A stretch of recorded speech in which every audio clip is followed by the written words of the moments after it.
ეთერშია კურიერი 12 საათზე ახალ ამბებს თამარ ურუშაძე გაგაცნობთ. დაკავებულია ქურდულ სამყაროსთან კავშირში მყოფი 5 პირი ერთს ბრალი პენიტენციურ დაწესებულებაში წაუყენეს. დაკავებები თბილისში, ოზურგეთსა და ურეკში მოხდა. ერთ პირს ედავებიან რამდენიმე მათგანს ორს ქურდული სამყაროს ერობას ედავებიან, დანარჩენს კი მხარდაჭერასა და მიმართვას. გამოძიების ინფორმაციით დაკავებულები უკავშირდებოდნენ ეგრეთ წოდებულ კანონიერ ქურდებს და მათ დავალებებს ასრულებდნენ. ასევე გურის რეგიონში ეწეოდნენ ქურდული სამყაროს საქმიანობას. პირადი ჩხრეკისას პოლიციამ ამოიღო მობილურები და ნარკოტიკი. დანაშაულები 10 წლამდე პატიმრობას ითვალისწინებს. ნათია მღებრიშვილს აქვს მეტი ინფორმაცია, ის კურიერს უერთდება. ნათია, რა დანაშაულებრივ სქემაზე საუბრობს გამოძიება? გამოძიების ინფორმაციით დანაშაულებრივი ჯგუფის წევრები არჩევდნენ კონკრეტულ პირებს, რომლებსაც ჰქონდათ მცირე ბიზნესი ან რაიმე სახის შემოსავალი.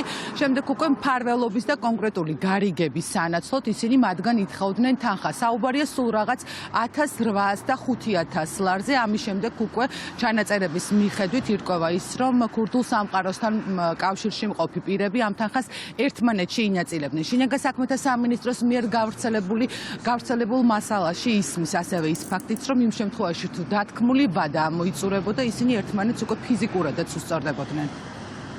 ფერი ფულებს წამოვიდა შესაძლოა. ხო, რა პრობლემაა? თოვლებს მოვიდეს. იგობრა ფული მოხდა, აფერი იყო ეს მაიამბარი. ჩემი თავი იყო იქიდან ახალები. მე ვიცოდი აი 1800 ლარს უნდა დაგიგულიყო. შენ არჩამაკნე თაკდება. 1500 ლარს.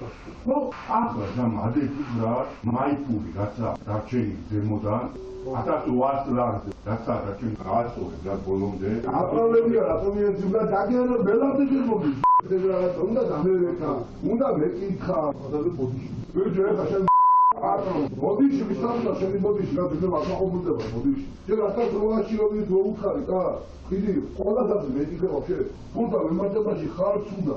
პალაბრს იყიდებს სიმონ ფეხებზე. მე თქვი შენი ვარა 200 რომელიც 100 უკან გამოვა. ბავშვი ვინ ჩემი ეს ფულებს აზროვებაში რომ მიგავს დამოგავს. შენ თვითონ მოიმიხარ ჩემი და თქვენ მოგონია. შენ აბოს რომ იწვევ და მათულებს ჩემი და მოგყავ ვიდეო. გაგი შენ ხარ ხარი გაწიერი ხარი გაწიერი ხარი გაწიერი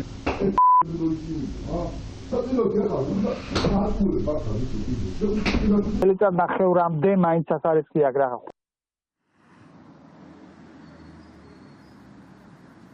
ამ ფარული ჩანაწერებით ირკვევა ისიც, რომ ეგრეთ წოდებულ ქურდულ სამყაროსთან კავშირში მყოფი პირები იყენებენ ეგრეთ წოდებულ კანონიერი ქურდების სახელსაც. მაგალითად, ერთ-ერთ სატელეფონო საუბრებში კონკრეტული პირი ამბობს, რომ მას ჯეირან კინწურაშვილისთვის აქვს თანხა ჩასარიცხი. ხოსტოს ეუნება, იგივე თქვენო ჩვენზე რა ორივეზე. ქურდებიო გიბარებენ, კაროჩეო. ოდა იგივე რა ქვია, არ გადადიხართ და მე ვარ ვატვეჩეო და მე გადაგიყვანთო, იგე? ორ რა უჩიოსო ჩვენო ვიდეო, შენი გადაზაყვანი გადმოზაყვანი მე ერთია და მე მეორე რასიო, ქურდები ვიმანებო და შენას ამბობ. ვემალებითო ვიდეო ვარ თუ მაგას ამბობო?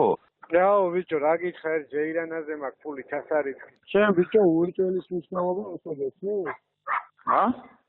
რა, უეჭელის მნიშვნელობა ესე გესმის მეთქი?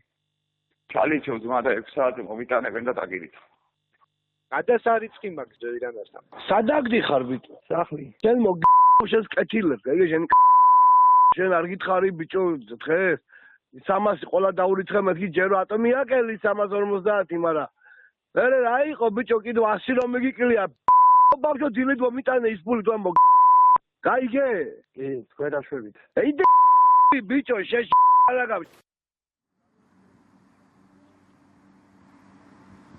ქურდული სამყაროს წინააღმდეგ სამართალდამცველებმა სპეცოპერაციები ჩაატარეს თბილისსა და რეგიონებში. ჩხრეკის შედეგად პოლიციამ ამოიღო ნივთმტკიცების სახით მობილური ტელეფონი და ასევე ნარკოტიკული საშუალება. წარდგენილი ბრალი ითვალისწინებთ 10 წლამდე პატიმრობას. მადლობა ნათია მღებრიშვილი საუბრობდა საქმის დეტალებზე პირდაპირ ეთერში. თბილისში პოლიტიკური შეფასებების თემა ამერიკის პრეზიდენტის განცხადება. დონალდ ტრამპი USAID-ის მხრიდან არჩევნებზე გავლენის მოხდენის მცდელობაზე საუბრობს.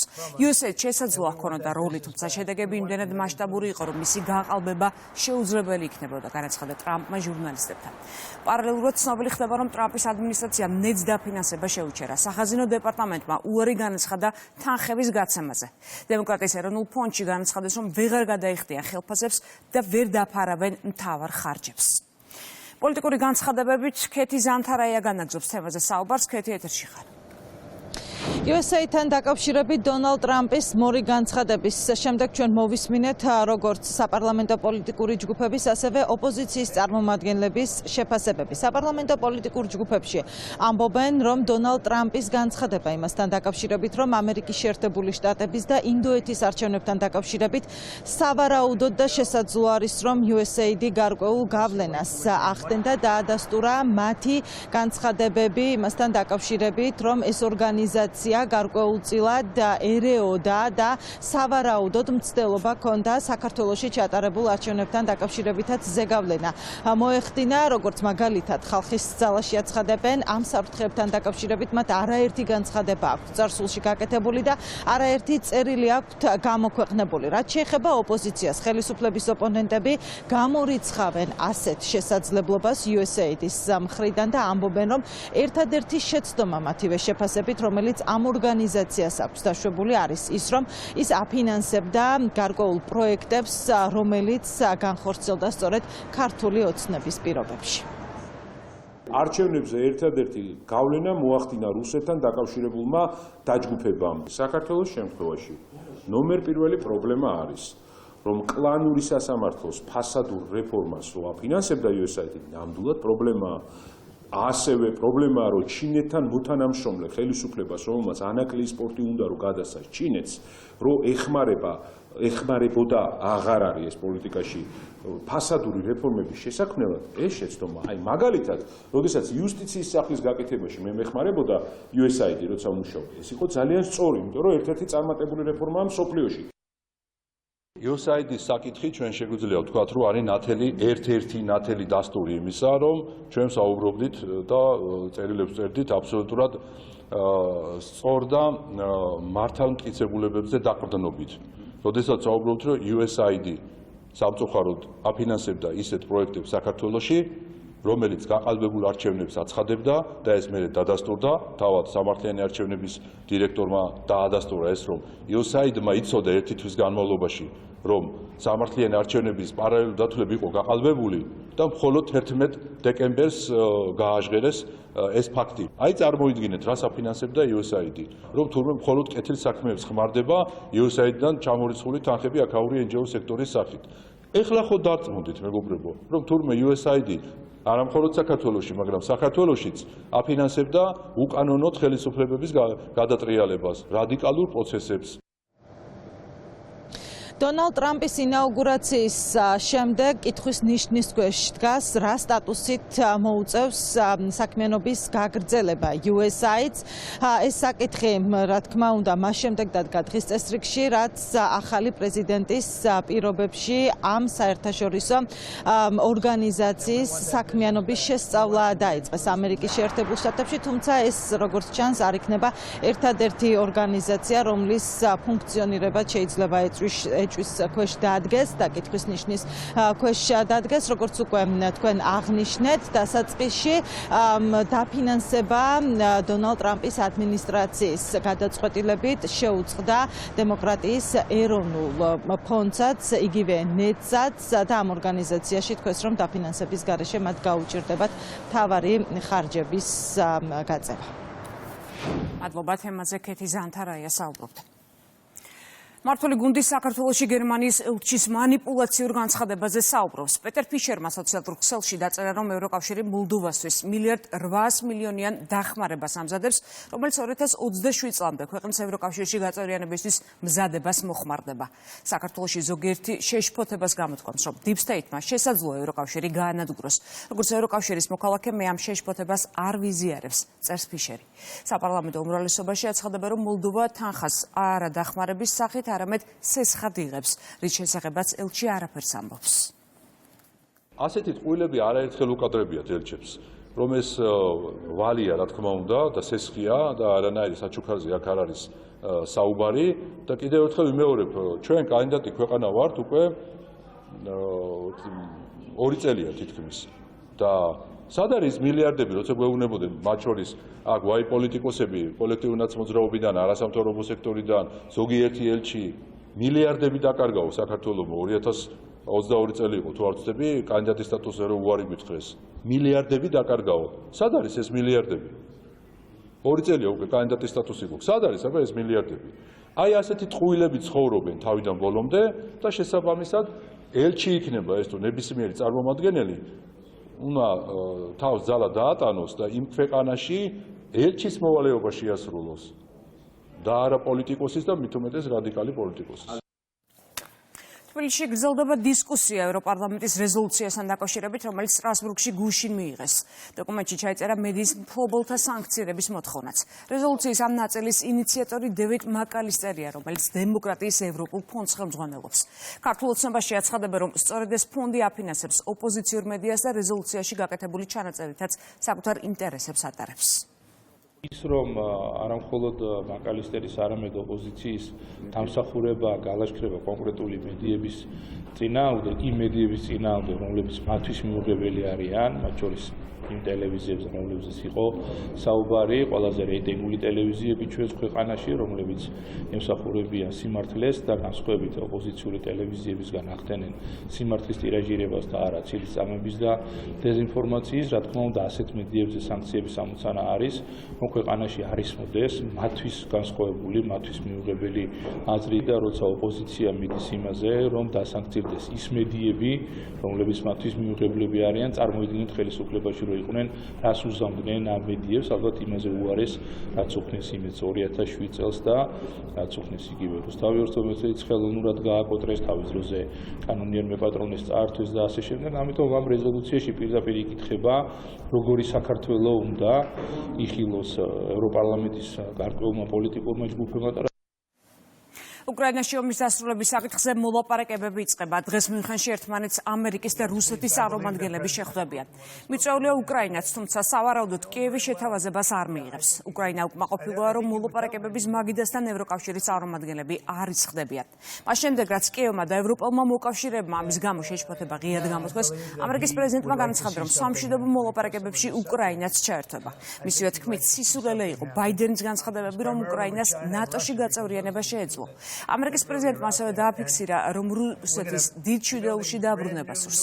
პასუხად ზელენსკი ამბობს, რომ უკრაინა მათ გარეშე დადებულ შეთანხმებას არ მიიღებს და მაგიდასთან ევროპელებიც უნდა ისხდნენ. ამერიკელებს კი არ სურთ ქვეყანა ნატოს წევრი გახდეს. რა თქმა უნდა, უკრაინას მაგიდასთან მოლაპარაკებებისთვის ადგილი ექნება. ვგულისხმობ იმ ნაწილს, სადაც გვეყოლება უკრაინა, გვეყოლება რუსეთი და ჩართული იქნება სხვა ხალხიც. ეს ძალიან საინტერესო სიტუაციაა, მაგრამ უკრაინის ომი უნდა დასრულდეს. ახალგაზრდები იხოცებიან ისე დონეზე, რომელიც მეორე მსოფლიო ომის შემდეგ არავის უნახავს. მე მჯერა, რომ პუტინს მშვიდობა სურს. მე დავუჯერე პრეზიდენტ პუტინს, როცა მას ვესაუბრე. მე მას ძალიან კარგად ვიცნობ. დიახ, ვფიქრობ, რომ მას მშვიდობა სურს. ვფიქრობ, მეტყოდა, რომ არ უნდადეს მჯერა, რომ მას სურს რაღაც მოხდეს. მე მას ვენდობი ამ საკითხში. ვისურვებდი რუსეთის დიდ მშვიდეულში დაბრუნებას. ვფიქრობ, მათი გარიცხვა შეცდომა იყო. საქმე არ ეხება რუსეთის მოწონებას ან არ მოწონებას. ეს იყო ჯირვა და იცით, მე მათ ვუთხარი, რას აკეთებთ. თქვენ მხოლოდ რუსეთზე ლაპარაკობთ და რატომ არ უნდა ისხდნენ ისინი მოლაპარაკებების მაგიდასთან. ვფიქრობ, პუტინსაც სურს დაბრუნება.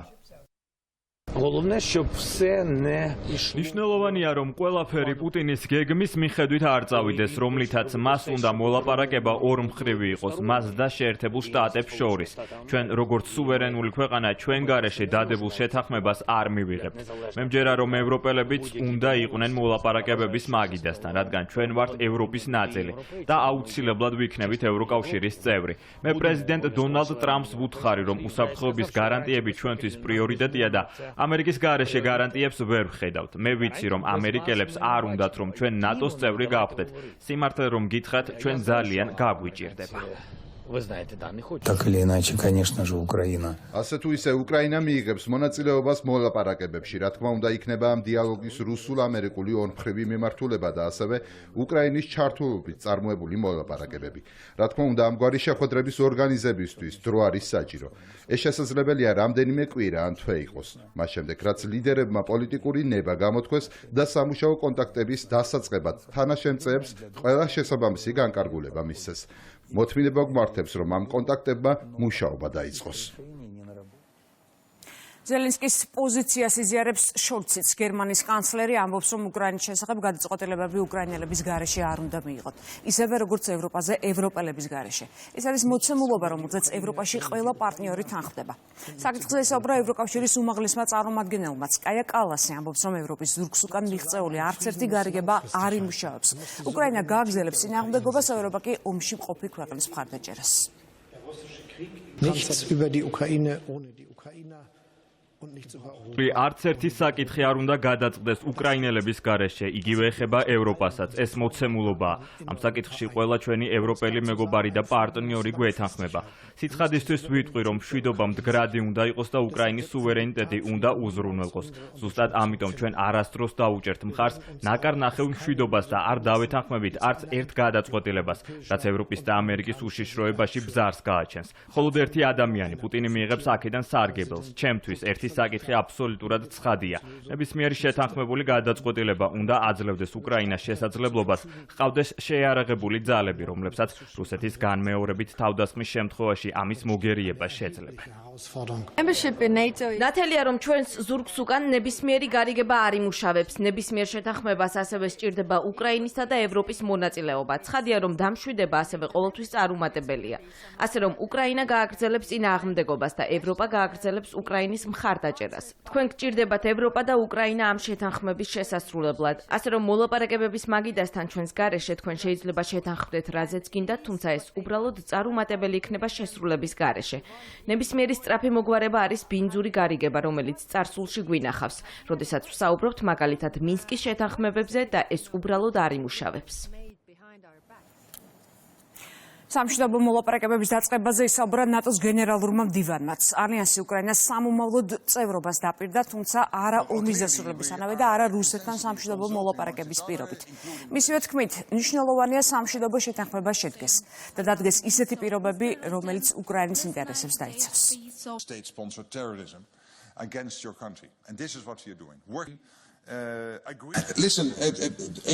რაზეც ჩვენ აშკარად ერთიანი მიდგომა გვაქვს არის ის, რომ პირველ რიგში დავრწმუნდეთ, როდესაც მოლაპარაკებები დაიწყება, უკრაინა საუკეთესო პოზიციაში იყოს.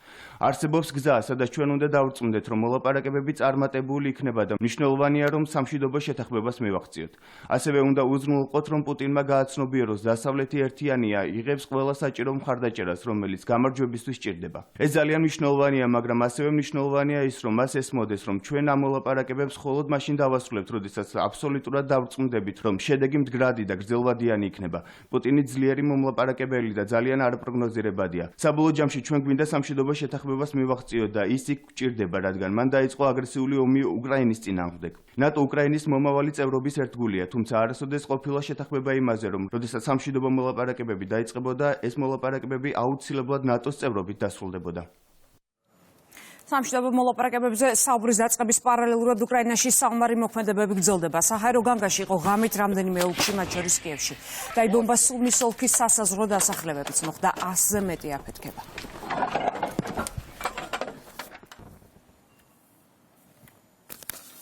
ჰამასი აცხადებს, რომ ხვალ 3 ისრაელელ მძევალს გაათავისუფლებს. მედია წერს, რომ მათი ვინაობა დღეს გასაჯეროვდება. ტერორისტული ორგანიზაციის წევრებმა კაიროში შეხვედრა გამართეს და ეგვიპტისა და ყატარის შუამავლებთან მათ მძევლების გათავისუფლების შეთანხმების პირობები განიხილეს. 10 თებერვალს ჰამასმა ისრაელი ცეცხლის შეწყვეტის შეთანხმების დარღვევაში დაადანაშაულა და მძევლების გადაცემის პროცესის შეჩერება გამოაცხადა, რასაც ისრაელმა შეთანხმების უხეში დარღვევა უწოდა.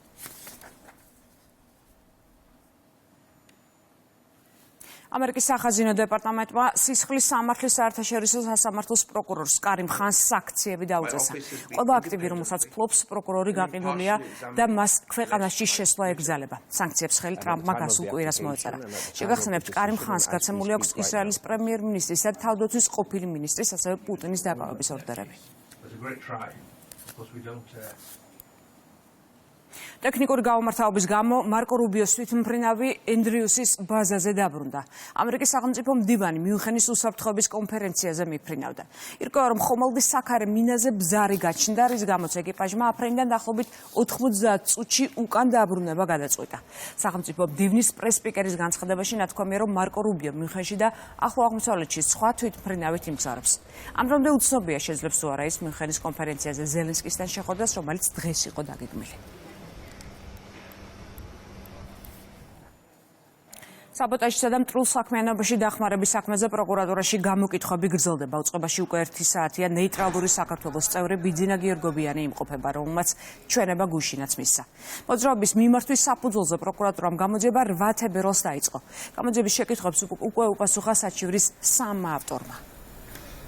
ჩემი გამოკითხვა დღეს დასრულდება. თუ საჭირო გახდება, მე შემიძლია მომავალ კვირაშიც კიდევ გავაგრძელო. ასევე დღეს გამოიკითხება კიდევ ერთი ჩვენი საზოგადოებრივი ორგანიზაციის კიდევ ერთი დაფუძნებელი და ამით მე მგონი ჩვენს მიერ წარდგენილი დოკუმენტების და მტკიცებულებების ჩამონათვალი იქნება სრულყოფილი. დანარჩენი შემდეგ უკვე ძიების საქმეა, კვალიფიკაციაც და უკვე კონკრეტულ პერსონებზე გასვლა და კონკრეტულ პერსონებზე ლაპარაკიც.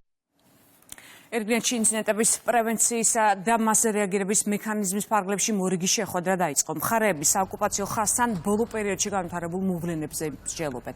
სახელმწიფო უსაფრთხოების ანალიტიკური სამსახურის ინფორმაციით, საანგარიშო პერიოდში საოკუპაციო ხაზის გასწვრივ უკანონო ბორდერიზაციის 11 შემთხვევა დაფიქსირდა.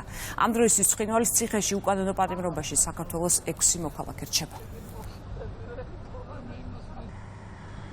შეხვედრაზე განვიხილავთ წინა შეხვედრიდან დღემდე საოკუპაციო ხაზის გასწვრივ დაფიქსირებულ ყველა მნიშვნელოვან ინციდენტს. მთავარი აქცენტი დღევანდელ შეხვედრაზე მთავარი აქცენტი გაკეთდება უკანონო პატიმრობაში მყოფი საქართველოს მოქალაქეების გათავისუფლების საკითხზე. დღეის მდგომარეობით უკანონო პატიმრობაში იმყოფება 6 ჩვენი თანამოქალაქე. ასევე საუბარი შეეხება საანგარიშო პერიოდში უკანონო ეგრეთ წოდებული ბორდერიზაციის შემთხვევებს, რომლებიც დაფიქსირდა წინა შეხვედრიდან 19 ნოემბრიდან დღევანდელ დღემდე.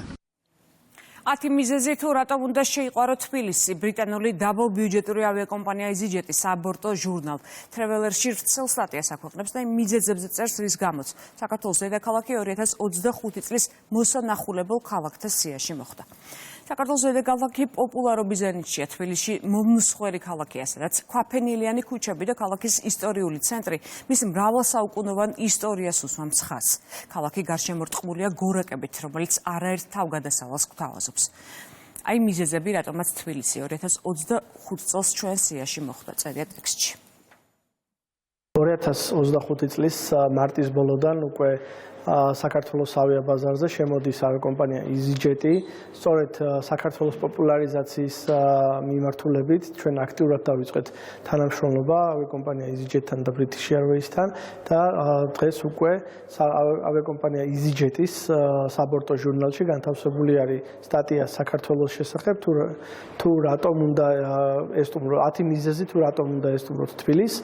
შესაბამისად აღნიშნული კომპანიები სწორედ თავარი მიზანს ემსახურება იმისთვის, რომ წარმატებული იყოს აღნიშნული ავიაკომპანიების ოპერირება საქართველოს ავიაბაზარზე. საქართველოს პარლამენტის თავმჯდომარე დეპუტატებთან ერთად ბავშვთა და მოზარდთა სარეაბილიტაციო ცენტრ მზის სივრცეს ეწვია. მათ განახლებული ცენტრი დაათვალიერეს და შეზღუდული შესაძლებლობების მქონე ბავშვებს საჩუქრები გადასცეს.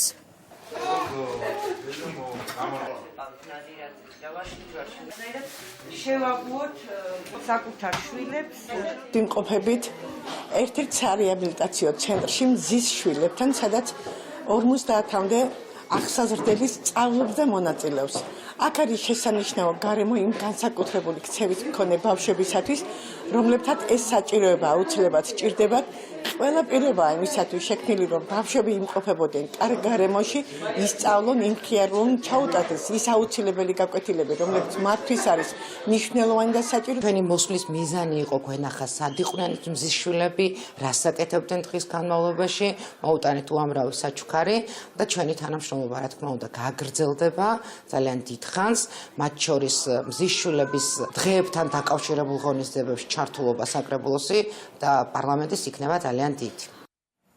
პეკინზე ახალი რეკრეაციული სივრცის მოწყობა მიმდინარეობს. 5000 კვადრატულ მეტრ ტერიტორიაზე დამონტაჟდება საპარკო ინფრასტრუქტურა, მოწყობა სატრენაჟერო და საბავშვო გასართობი ზონები, განათებისა და სარწყავი ქსელები. დარგავენ 500-მდე სხვადასხვა ჯიშის ღებს და სხვა მცენარეებს. განახლდება საფეხბურთო და საკალათბურთო სპორტული მოედნებიც. პროექტის ღირებულება 1,5 მილიონი ლარია. მასშტაბური პროექტის განხორციელება დაიწყეთ საბურთალოზე, პეკინის ქუჩაზე, პეკინის 35, 36, 39-ის ეზოებში. საერთო ჯამში 5000 კვადრატულ მეტრ ფართობზე მიმდინარეობს სამუშაოები. პრიორიტეტი ამ სამუშაოებში იქნება რაც შეიძლება მეტი გამწვანება, ახალი ხემცენარეები, რა თქმა უნდა იქნება საბავშვო სივრცეები, დასასვენებელი სივრცეები ყველა თაობის ადამიანებისათვის. პროექტი დასრულდება 3 თვის ვადაში. სოფლის მხარდაჭერის პროგრამის პარალელში მოსახლეობასთან შეხვედრები გრძელდება ქვემო ქართლში. სახელმწიფო წიგნებული დეპუტატ ძალ გარგალთან და ადგილობრივი ხელისუფლების სხვა წარმომადგენლებთან ერთად მარნეულის სოფლებში იმყოფებოდა. შეხვედრებზე იმსჯელებს მოქალაქეების საჭიროებებზე და საპროექტო წინადადებებზე. პროგრამით სხვადასხვა ინფრასტრუქტურული პროექტის დასაფინანსებლად 5 მილიონამდე ლარია გამოყოფილი. ჩვენ გვქონდა მარნეულის მუნიციპალიტეტის სოფლებში შეხვედრა, სადაც განვიხილეთ საჭირო პროექტები, რომელსაც მოსახლეობამ ხარი დაუჭირა. 7 მუნიციპალიტეტში თითოეულ სოფელს გამოყოფილი აქვს თავისი ბიუჯეტი, ჩამორიგირებულება არის 4 მილიონ ლარზე მეტი. ძალიან კარგი პროგრამაა იმისთვის, რომ მოსახლეობამ აირჩიოს მათთვის საჭირო პროექტი, რომლის განხორციელებასაც უკვე დაახსნებას მუნიციპალიტეტი მოიყვანს სისრულეში. სოფელ დამეგორარში შევხვდით ადგილობრივ მოსახლეობას, განვიხილეთ ის საჭიროებები, რაც არსებობს აღნიშნულ სოფელში. შერჩეული იყო ერთ-ერთი პრობლემა, რომელიც მოგვარდება სოფლის მხარდაჭერის პროექტის ფარგლებში. მე მადლობა მინდა გადავუხადო ცენტრალურ ხელისუფლებას, მთავრობას ამ მნიშვნელოვანი პროექტისთვის და დასკვნებული ვარ, რომ ესეთი პროექტები ხელს უწყობს იმისთვის, რომ უფრო მეტი მოქალაქე იყოს ჩართული გადაწყვეტილებების მიღების პროცესში. პროექტის ფარგლებში მოსახლეობის მიერ არჩეული სხვადასხვა ინფრასტრუქტურული პროექტები განხორციელდება. აღნიშნული პროექტისთვის გამოყოფილია ცენტრალური ბიუჯეტიდან 1,222,000 ლარი და ამ შეხვედრებისთვის შექმნილია 3 სამუშაო ჯგუფი. ზამთრის ახალგაზრდული ოლიმპიური ფესტივალი გრძელდება. ქართველი სპორტსმენები წარმატებით ასპარეზობენ ზამთრის სპორტულ სახეობებში. გუშინ ფიგურაობაში ინგა გურგენიძე მოქროს медаლი მოიპოვა და პირველ ადგილზე გავიდა. დღეს საქართველოს სახელით სამთო მოთხილამურეები ასპარეზობენ. ლაშა დვალიშვილი იმყოფება ბაკურიანში, რომელიც უფრო ცლად მოგუყვება ფესტივალის მიმდინარეობის შესახებ. ლაშა, მოგესალმებით და გისმენთ. მოგესალმებით თამარ, დიახ, მე-6 დღეა უკვე, მე-6 საშეჯიბრო დღეა, დღეს და დღევანდელი დღე დაიწყო ბიატლონში ასპარეზობით 7,5 კილომეტრზე, სადაც იყო ჩვენი ქართველი სპორტსმენი შიო კუჩუკიანი და დაასრულა მან ასპარეზობა. სულ რამდენიმე წუთის წინ დიდველის ტრასაზე დამთავრდა შეჯიბრის სლალომში გოგონათა შორის, სადაც იასპარეზა კიდევ ერთმა ქართველმა სპორტსმენმა ნელი უსტიმენკო. მე გეტყვით იმასაც, რომ დღეს სლალომში უნდა გამოსულიყო ასევე ანასტასია მირიანაშვილი, თუმცა ჩვენმა მაყურებელმა იცის ამაზე აქცენტს ხშირად ვაკეთებდით ხოლმე ოლიმპიური ფესტივალის დაწყებამდე, რომ მას მუხლის საკმაოდ სერიოზული ტრავმა ჰქონდა. ანასტასიამ იასპარეზა გიგანტურ სლალომში, თუმცა გიგანტური სლალომის შემდეგ მას შეექმნა გარკვეული პრობლემები ტრავმასთან დაკავშირებით, ტრავმა გაუმიზეს და შესაბამისად მისთვის ძალიან უსიამოვნო რამ მოხდა. ამ უსიამოვნებაში კი იმას გულისხმობ, რომ თავად ანასტასია ძალიან სურდა გამოსულიყო დღევანდელ შეჯიბრზე, თუმცა აი ეს იძულებით მას მოუწია უარის თქმა დღეს სლალომის ასპარეზობაში მონაწილეობაზე. ფესტივალის დაწყებამდე მქონდა ძალიან სერიოზული ტრავმა ფეხზე, მაგრამ მაინც გადავწყვიტე გიგანტურ სლალომზე გამოსვლა, თუმცა მაგ შეჯიბრის მერე ისევ გამიმიზესდა და მაგის გამო ეხლა ვერ გამოდივარ სლალომზე. მქონდა ტკივილები და რა თქმა უნდა ჩემს ექიმს ვიწერებით ოპერაცია გამიკეთა და სასტიკი უარით მითხრეს. გამოსაზე. ძალიან წყილს, იმიტომ რომ ვფიქრობ, რომ ესეთი შეჯიბრებები ჩემი გამოცდილებისთვის ძალიან მნიშვნელოვანი იყო და თან რა თქმა უნდა საქართველოში რო ტარდება, აი გაცილებით უფრო საწყენია ეგეც, რომ ვერ გამოვდივარ. შინ ოქროა ვიღე და ეგ ძალიან გამიხარდა, ინგას ვლოცავ და დიდ წარმატებას უსურვებ მომავალში. დღევანდელი საშეჯიბრო დღე ქართველი სპორტსმენებისთვის დასრულებულია. რასაკვირველია, ანასტასიას მიულოცვას, ინგასადმე მეც უერთდები გუშინ ძალიან მნიშვნელოვანი დღე იყო და ისე ვერ გავატარებ ჩვენ ჩართვას, რომ არ აღვნიშნო გუშინდელი ძალიან დიდი წარმატება, ინგა გურგენიძის ბრწყინვალე გამოსვლა, შესანიშნავი სრიალი, ძალიან მაგარი შედეგი და პატარა გოგონამ საქართველოს და ქართულ დელეგაციას ჩვენთან მიმდინარე ოლიმპიურ ფესტივალზე უმაღლესი სინჯის მედალი მოუტანა. ჩვენ თავიდანვე ვარაუდობდით, რომ მედალი გვექნებოდა ფიგურულ სიგურაობაში, თუმცა რთული წარმოსადგენი იყო, რომ ჩვენ ავიღებდით ოქროს მედალს და ამ პატარა გოგონამ ინგა გურგენიძემ ეს შეძლო და უმაღლესი სინჯის მედალი მოუტანა ქართულ დელეგაციას. ყველაფერმა კარგად ჩაიარა თუ არ ჩავთვლით იმ ერთ შეცდომას, რომელიც დავუშვი. 100-ჯერ უფრო მეტი შემიძლია. მინდა რომ ეს შეცდომა სამუდამოდ დავივიწყო და მომავალ წარმატებაზე ვარ კონცენტრირებული. როგორც ნათქვამია, დაცემის გარეშე გაფრენა შეუძლებელია. თავარია ვხვდები, რომ მუშაობა უნდა გავაგრძელო. ინგა გურგენიძემ ძალიან დიდი დამაჯერებელი გამარჯვება მოუტანა, დიდი უპირატესობით გაიმარჯვა და ისტორიული ოქროს მედალი მოუტანა საქართველოსთვის ეს პირველი საერთაშორისო ტურნირია ფიგურულ სიგურაობაში და ვფიქრობ, რომ ძალიან კარგი დასაწყისია. ვლოცავთ საქართველოს, ჩვენს გულშემატკივრებს და რა თქმა უნდა, ჩვენ სპორტსმენს, რომელმაც ამისთვის ძალიან ბევრი იშრომა. პირველად რათან ისტორია დაიწერა, პირველად მოხდა ახალგაზრდულ ევროპის ზამთრის ფესტივალზე პირველი მედალი მოვიპოვეთ ფიგურულ სრიალში ინგა გურგენიძემ.